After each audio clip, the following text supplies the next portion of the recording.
తర్వాత అలాగే నయనతార ఈ సినిమాలో ఏం చేశాడో ఎలా ఒప్పించాడో కానీ మన అనిల్ రావిపూడి అంతకుముందు 2 సినిమాలు చేశాను, తెలుగు గాడ్ ఫాదర్ కానివ్వండి, లేకపోతే సైరా కానివ్వండి.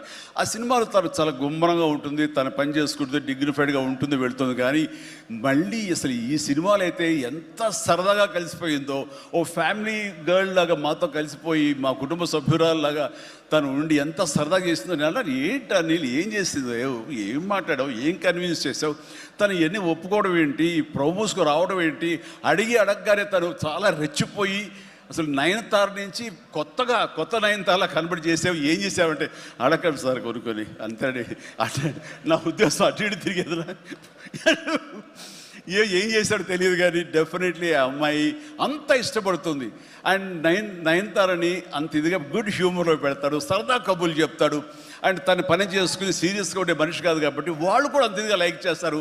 కాబట్టి తను ఏది అడిగినా వెంటనే ఎలాంటి ఇన్హిబిషన్ లేకుండా వాళ్ళు ఒప్పుకుంటారు. అదే జరిగింది, అంత గుడ్ హ్యూమర్లో పెట్టాడు కాబట్టి ఈ సినిమాకి ఆ అమ్మాయి యాడెడ్ అట్రాక్షన్ అయ్యింది. నయనతార ఇందులో కనిపించిన తీరు కానీ, తను చేసిన విధానం కానీ, ఆ సోఫిస్టికేషన్ యాక్టింగ్ కానీ, భారీగా తను నటించి మెప్పించింది కానీ వావ్ బాగుంది. అంటే ఆ అమ్మాయే లేకపోయి ఉంటే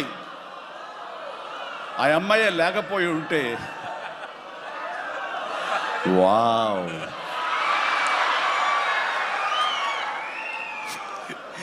ఇది కూడా క్యాప్చర్ చేస్తాడు. ఈ వావ్ ఎక్కడొస్తో మీ సినిమా చూస్తే తెలుస్తుంది. లీక్ చేసేసాడు. All right. సో ఆ అమ్మాయి నయనతార తోటి అంత బాగా చేయించాడు. మీ పక్కన మీకు ఎదురు నిలబడి మిమ్మల్ని ఎదుర్కొని ఎవరైనా ఒకళ్ళు నిలబడాలంటే ఎంత అనుకుంటున్నా, ఎంత ఫ్రెష్గా ఉండాలనుకుంటున్నా, వేరే వాళ్ళు ఉండాలనుకుంటున్నా అసలు నాకు తొయ్యట్లేదు, నాకు తట్టట్లేదు, కన్విన్స్ కాలేకపోతారు. ఖచ్చితంగా నయనతార ఉండి తీరాల్సిందేనండి, ఎంతైనా సరే ఎలాగైనా సరే అన్నాడు. ఆ అమ్మాయిని తీసుకొచ్చారు, ఒప్పించారు. ఆ అమ్మాయి కూడా అంతా కోఆపరేట్ చేసింది. అండ్ నయనతార ఇవాళ రాలేని పరిస్థితిలో ఉంది కాబట్టి thank you Nayanthara, thank you so much. ఇక ఈ సినిమాలో సచిన్ కేల్కర్ క్యారెక్టర్ యాక్టర్గా, అండ్ నాతో పాటు నా టీంలో చేసినటువంటి హర్షవర్ధన్, అలాగే అభినవ్, ఇతర నటీనటులు, అండ్ క్యాథరిన్ కూడా మా టీంలో ఒక పార్ట్ లాగా ఉండి తను చేసి చాలా ఒక నిండుదనం గ్లామర్ తీసుకొచ్చింది. ఆ అమ్మాయి కూడా అందరికీ ప్రతి ఒక్కరికి నా ముందస్తు శుభాకాంక్షలు తెలియజేస్తాను, అభినందనలు. ఇక ఈ సినిమాలో ప్రత్యేకంగా నేను చెప్పాల్సిన టెక్నీషియన్స్గా వస్తే భీమ్స్ అత్యద్భుతమైన మ్యూజిక్ ఇచ్చాడు, వెరీ ఆర్గానిక్ మ్యూజిక్. కేవలం డ్రమ్స్ తోటో కీబోర్డులతోటో వాటితోటో దడదడలాడించకుండా చాలా శ్రావ్యంగా లిరిక్స్ మాత్రం వినిపించేలాగా ఒకనాటి విజయ సంస్థ వారి సినిమాలు ఉండేవి, అంతా హాయిగా హృద్యంగా ఒక గోదావరి పడవ ప్రయాణంలాగా ఉండేలాగా ఇచ్చాడు. అందుకని మీసాల పిల్లలో ఎలాంటి హడావుడి, ఎలాంటి మ్యూజిక్ గోళ ఏమి ఉండదు. కానీ ఆ ఇచ్చినటువంటి ఆ మ్యూజిక్, ఆ పాటకి లిరిక్స్ అర్థమయ్యేలాగా వినిపించి అందరూ చాలా ఆ శ్రావ్యాన్ని అందరూ ఆస్వాదించారు. కాబట్టి అది అంత పెద్ద మిలియన్స్ని, మోర్ దెన్ 100 మిలియన్స్ దాటి హిట్ ఇచ్చింది. అలాగే తర్వాత వచ్చిన సాంగ్ కానీ, ఇలా సాంగ్స్లో లిరిక్స్కి ఇచ్చే ఇంపార్టెన్స్ కానీ, ఆ ట్యూన్స్ కానివ్వండి అన్నీ ఇస్తూ ఇంతవరకు నేను ఎప్పుడు చెయ్యనిది, ఇంతవరకు ఆ స్టైల్కి నేను పోనిది ఏదైనా ఉందంటే కానీ ర్యాప్ సాంగ్, ఇందాక చూసిన సాంగ్ హుక్ స్టెప్ దాన్ని కంపోజ్ చేసినప్పుడు నాకు అనిపించింది ఇది కొత్తగా అనిపించింది, చాలా బాగుందని. అండ్ ఇప్పుడున్నటువంటి ఈ థియేటర్ పల్స్ చూస్తుంటే ఈ సినిమా ఆ సాంగ్ మాత్రం ఐ థింక్ టోటల్గా హైలైట్ అయిపోతే రేపు థియేటర్లో అనుకుంటున్నాను. అది వెరీ గుడ్.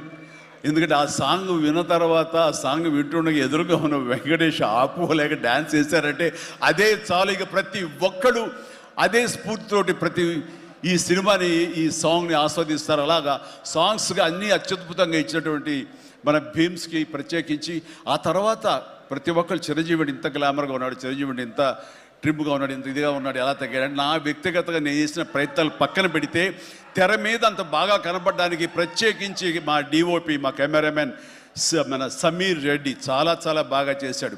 అండ్ సమీర్ రెడ్డితో వచ్చిన ఒక్క చిన్న గొడవ ఏంటంటేనండి, ఒక నిమిషం గ్యాప్ ఇవ్వడు, కూర్చుని కాఫీ తాగుతాం కదా అని ఇచ్చేలోగా మళ్ళీ షార్ట్ రెడీ అంటాడు.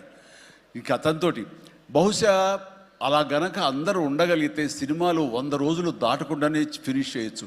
అంతటి ఫాస్టెస్ట్ కెమెరామెన్ మా శరత్. అతను ఉన్నాడు కాబట్టి ఈ సినిమా 80-85 రోజుల్లో ఫినిష్ అయింది. కాబట్టి ఆ credit goes to Sameer Reddy. ఇంత ఫాస్ట్గా అయినందుకు, విత్ ఇన్ ద బడ్జెట్ అయినందుకు, ఖర్చు కూడా చాలా తక్కువ. ఇలాంటి కెమెరామెన్ను మిగతా అందరూ ఉండగలిగితే కనుక చాలామంది ప్రొడ్యూసర్స్కి ఖర్చు తగ్గుతుంది.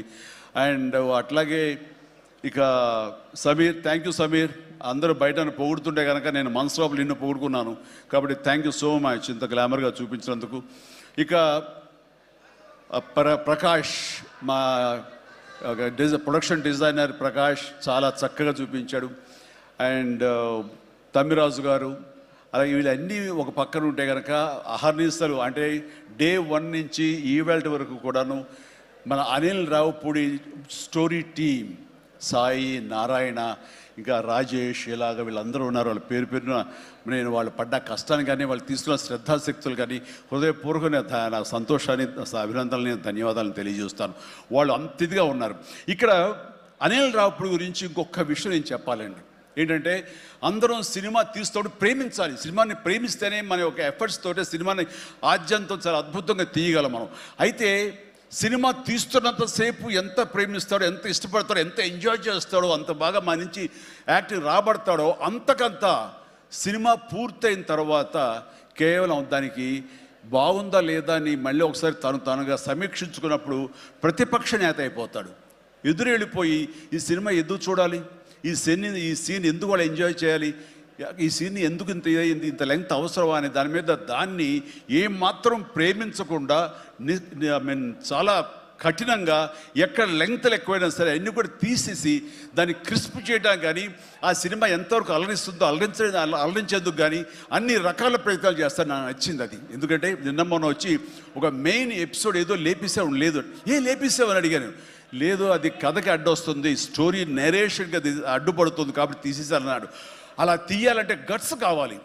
ఎంత కొంత అన్ని రోజులు ఎఫర్ట్ చేసాము, అది అవసరమా, అది వాళ్ళు తీసేసి ఏమనుకుంటారు, ఎలాంటి ఇది లేకుండా ఖచ్చితంగా నిష్కర్షగా దాన్ని తీసి అవతల పడేసాడు. దానివల్ల సినిమా పేస్ పెరిగిపోతుంది, సినిమా పరిగెడుతుంది, అండ్ ఎక్కడ ఆగట్లేదు, ఆలోచింప చేసుకునే విధంగా ఉండదు, ఎంజాయ్ చేయడం తప్ప.